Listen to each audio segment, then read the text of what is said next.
Jeremy, what's up, man? Thanks for being here. How you doing? I'm all right, man. How are you? Man, I am doing good, man. Hope you are. Now, I know I pass the Power Plex Center like almost every day, it seems like. Okay. Um, so let's go back in time a little bit. How did you get started? Well, I was training out of my former high school, Greenfield School.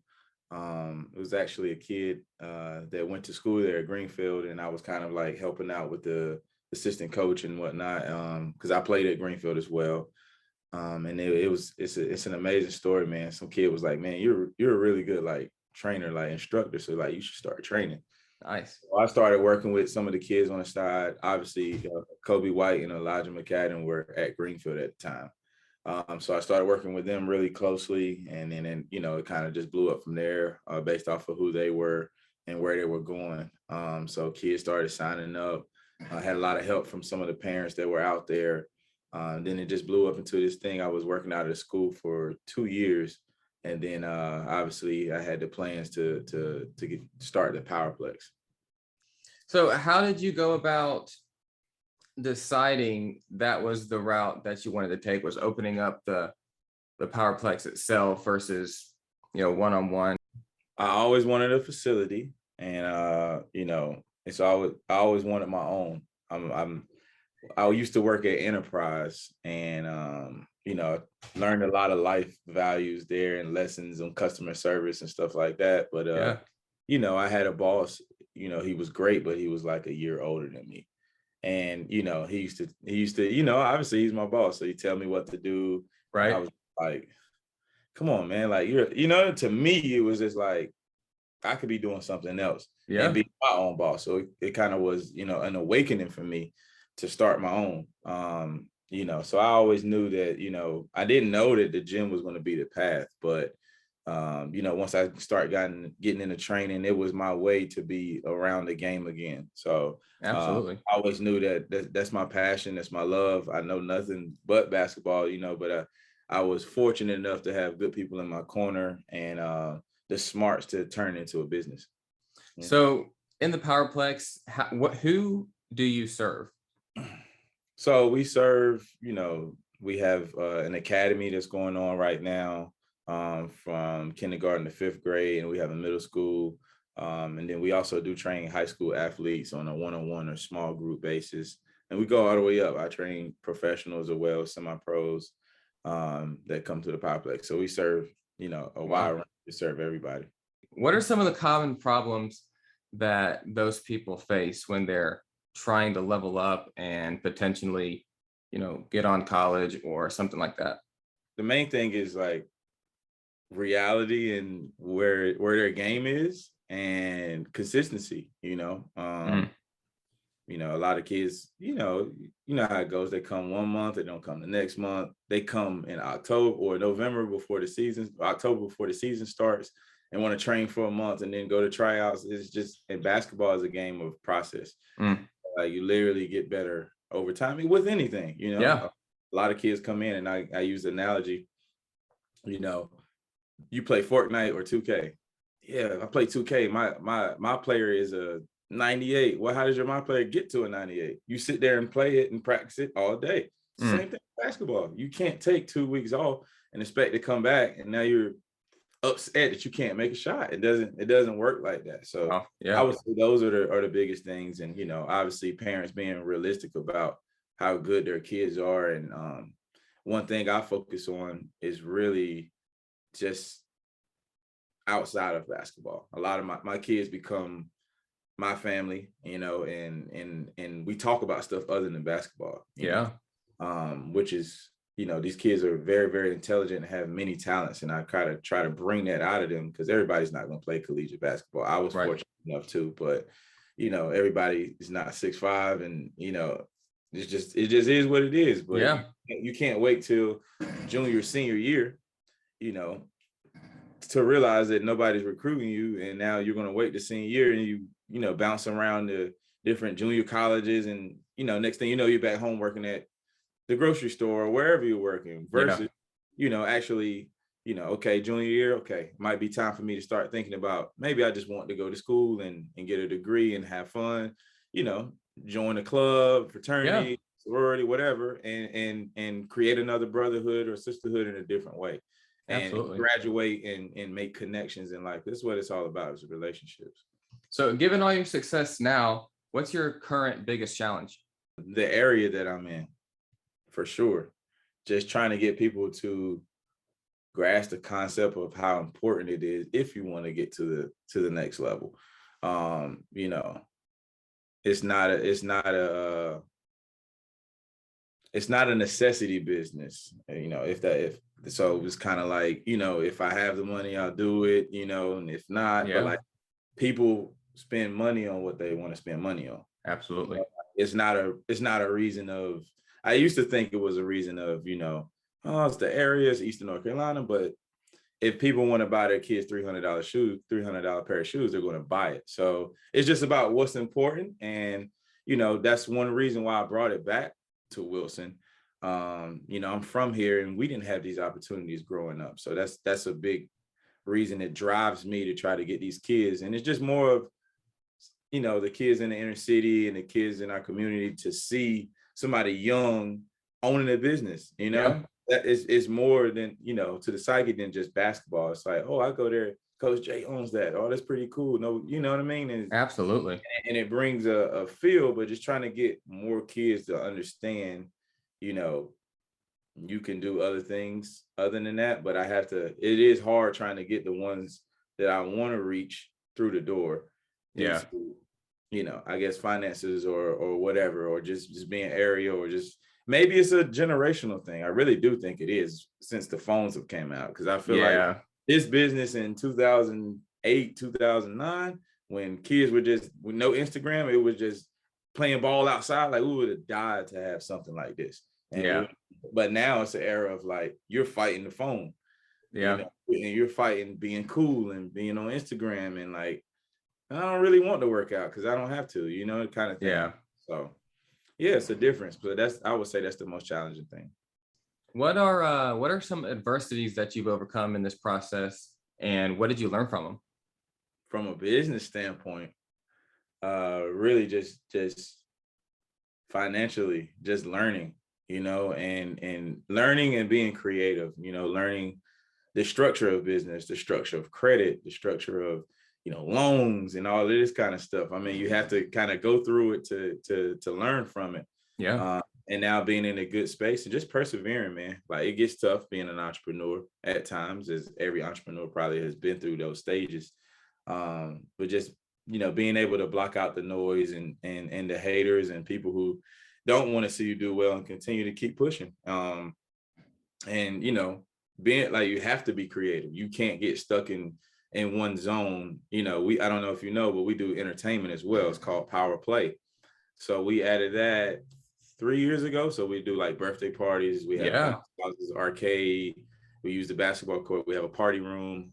So we do really well with our entertainment industry. But that was, you know, when the pandemic hit, we kind of got to a low point of training. You know, you yeah. only do train so many times in a day, and you had to find another way. So now that's kind of taking off. That's Um, awesome, man. so we're excited. We're actually looking to expand into that as well. Um, so expanding both as we move on within the next couple of years. Got to know how to pivot. Yeah, for sure. Yeah, and even if you don't, you better figure it out, or you're in trouble. Right. 100%. What advice would you give to somebody that's like, man, I'd love to start a service business, for instance? I mean, I guess for me, it would be more of, make sure you're personally secured Mm, financially. Um, that's the biggest thing, man. So like, yeah, in finding, you know, it depends on if you want to go loan or investor. I think investors smarter if you can find somebody, you know, and understand how to structure a deal, and understand that that person is there for you via family, close friends. That way they understand if things happen certain months, you know, and you don't yeah, make much that month. Versus just going into a bank loan and putting yourself in automatic debt, unless it's a business that you know is already doing a certain amount of, you know, numbers and volume, that it's like, okay, it just makes sense just to keep it rolling. But yeah, for us, it was kind of, you know, we were doing it, but when we moved into the building, things changed. people stop coming, blah, blah, blah, whatever the case may be. And now you still have to figure out how to pay this rent and these utilities and these Yeah. employees all at the same time. And it gets tough. It gets tough. So that would be my biggest thing, finding an investor that is with you through the process. So, in that investment, at least allow yourself to pay your salary for X amount of years or Yeah. X amount of months. Because you get into it, I'm making money, I'm doing good. And now you're paying, $1,500 a month in rent, 1,000 in utilities, 1,000 in employees. You better be doing some crazy volume to be able to Yeah. be home enough to take care of yourself. So it's like if I go get $100,000 investment, okay, my salary's 50.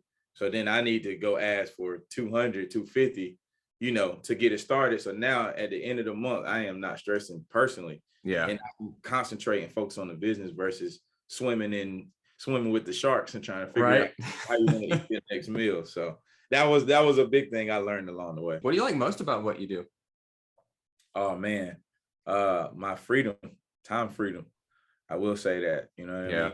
mean? Financially is going to be money is money. It's going to come and go. But like being able to set my own schedule, being able to maneuver how I want, and being relaxed. Like a lot of people go to work, they're stressed. Like I come to work in basketball shorts and in a t-shirt, and I Yeah. get train kids. I mean, it's my passion. I get to teach them things so they can be ahead of the curve as far as basketball. So that's what I enjoy the most. So, what is the best piece of advice you've ever been given? That's a good question. I have like two or three, but the main one that stuck out is business is business.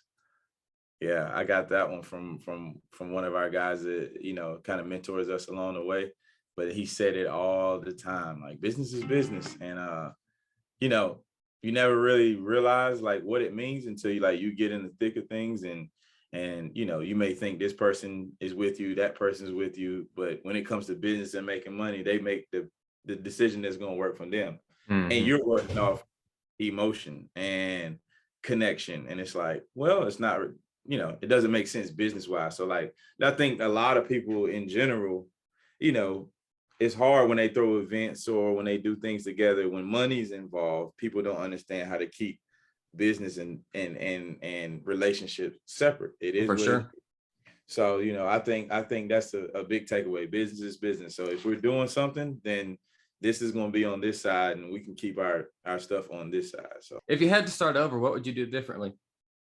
oh, oh man, that's a great question. If I had to start over, I would probably build from the ground up Mm. versus leasing a building for the first 3 years. It was just the rent was super high for our business. Yeah. And but we did some amazing things, and I think we learned from that experience.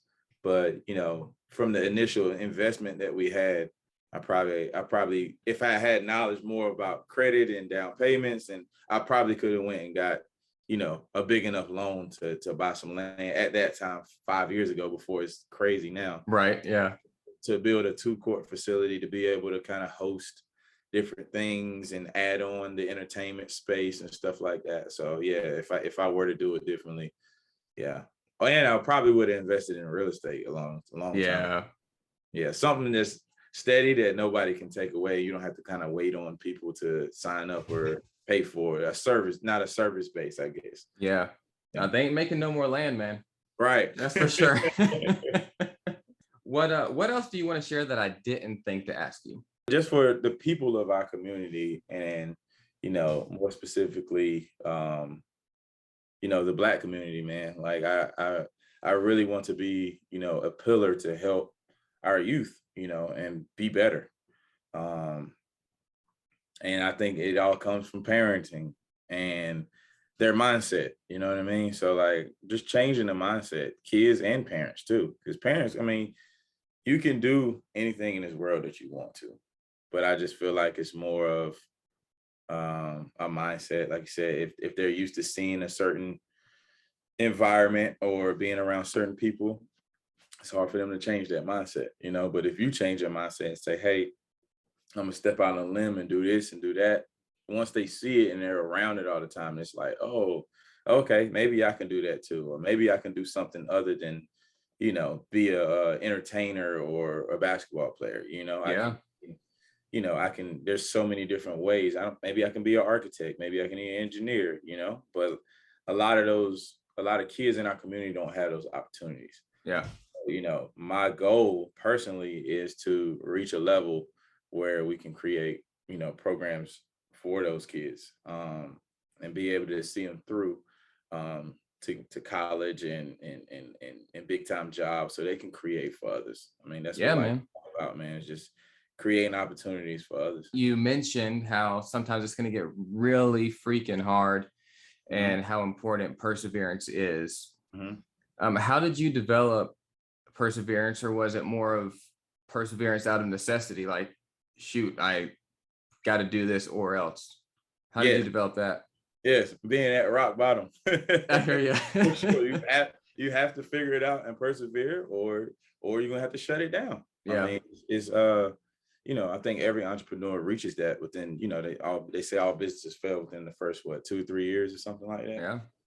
So we're going on year 5 now. So but yeah, man. So I just feel like it's when you hit that point, it's either you have the quit in you. And for me, it was more of like, am I gonna go back to the 9 to 5, or am I gonna push through it? Because like it sounds good, but like I'd rather be broke and have freedom than go slave for somebody else. That's just Yeah. me personally. And Yep. I'm not saying there's nothing wrong with 9 to 5s, because it might like great people work 9 to 5s and they're comfortable. I just want to live personally a different lifestyle than Yeah.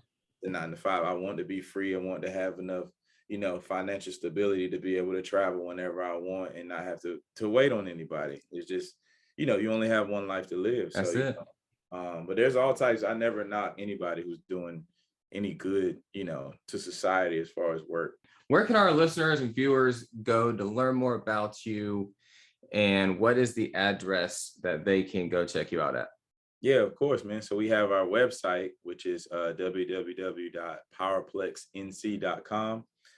You can follow us on social media, Instagram, Twitter, and Facebook, Powerplex NC. And our phone number is 252-281-1658. And we're located downtown Wilson at 316 Tarboro Street. Jerry, man, it was great talking to you. Thank you so much for accepting the invitation, and great to hear your story and some of your wisdom that you were able to give us. Guys, go check this guy out. Give him a call. Stop by. Hit him up on socials, and we'll see you next time.